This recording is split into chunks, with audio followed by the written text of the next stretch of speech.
등산과 마라톤 등 이 야외 활동이 오히려 혈액 속의 납 농도를 올라가게 할 수도 있다는 정보 얼마 전 TBS에서 알려드렸죠. 이 납은 중금속이라 몸속에 쌓이면 좋을 리가 없겠죠. 특히 운동 좋아하는 분들은 많이 당황했을 것 같은데요. 하루아침에 운동을 그만둘 수도 없고 말이죠. 오늘 박광식 의학 전문 기자와 함께 자세히 알아봅니다. 박 기자, 운동하는 사람이 손해라는 반전의 연구인 건데 구체적으로 어떤 연구인지 좀 설명해 주세요. 네, 보통 납 중독하면 품질이 떨어지는 페인트나 장난감, 학용품 이런 것과 관련이 돼 있는데요. 네. 그런데 저도 처음에 신체 활동과 무슨 연관이 있을까 저도 믿겨지지가 않았습니다. 먼저 이번 연구를 소개하면요. 이 서울 성모병원과 당구부대 연구팀이 한국인 11,840명을 분석했습니다. 일주일에 몸이 매우 힘들거나 숨이 많이 가쁜 격렬한 실제 활동을 10분 이상 며칠이나 했는지 물어봐서요. 신체 활동량을 계산했습니다. 그래서 저강도, 중등도, 고강도 활동으로 나눴는데요. 그리고 나서 또 이 피검사를 해서요. 이 혈중 납 농도를 또 모두 파악해서 관련성을 본 겁니다. 성별이나 흡연 유무, 직업 등 납 농도에 영향을 줄 수 있는 요인들을 보정하고 나서 그 결과를 봤더니요. 저강도일 때는 혈중 납 농도가 1.94였는데 중등도에서 1.99, 고강도에서 2.25 신체 활동량과 납 농도가 비례한 겁니다. 신체 활동이 대부분 70%가 야외 활동임을 고려하면 바깥에서 운동을 많이 할수록 혈액에 납이 많이 쌓인다는 이야기가 성립하는 겁니다. 이 강도, 감이 잘 안 오실 텐데요. 보시면 이 저강도는 하루에 20분씩 걷는 정도라고 보시면 되고요. 고강도 운동이라고 하면 매일 1시간씩 조깅하고 주말에 3시간 등산하는 정도로 볼 수 있습니다. 자, 그럼 이렇게 이제 야외 활동할수록 납이 높은 이유를 좀 들어야 될 것 같아요. 예, 신체 활동을 많이 할수록 납 농도가 높다는 건 그만큼 대기 중에 있는 납을 그만큼 많이 들이마셨다는 이야기가 됩니다. 실제로 납은 대기 오염의 주범입니다.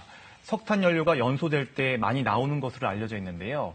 우리나라 미세먼지의 단면을요, 이 전자현미경으로 확대해 봤습니다. 이 그을음인 이 검댕 사이로요, 하얀 입자, 그러니까 납이 선명하게 드러납니다. 이 대기오염과 미세먼지가 심한 날 납이 공기 중에 떠다닌다는 얘기죠. 이런 상황에서 밖에서 운동 강도를 높이면 어떻게 될까요?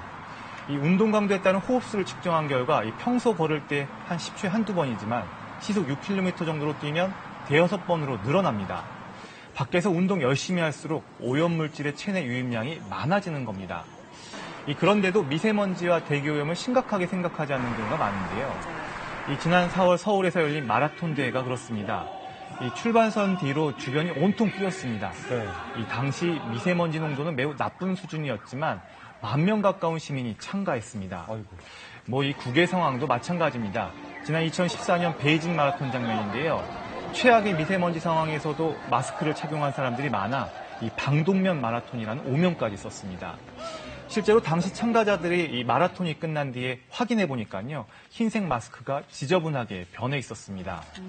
이 마라톤하는 2-3시간 동안 이 격렬하게 호흡을 했을 테니까요. 저 많은 미세먼지가 이 폐로 들어갔다는 방증입니다. 가볍게 생각할 일은 아닌 것 같은데요. 납은 인체에 어떤 영향을 주나요? 중금속 납이 인체에 좋을 리가 없겠죠. 네. 그림을 보면서 설명하겠습니다.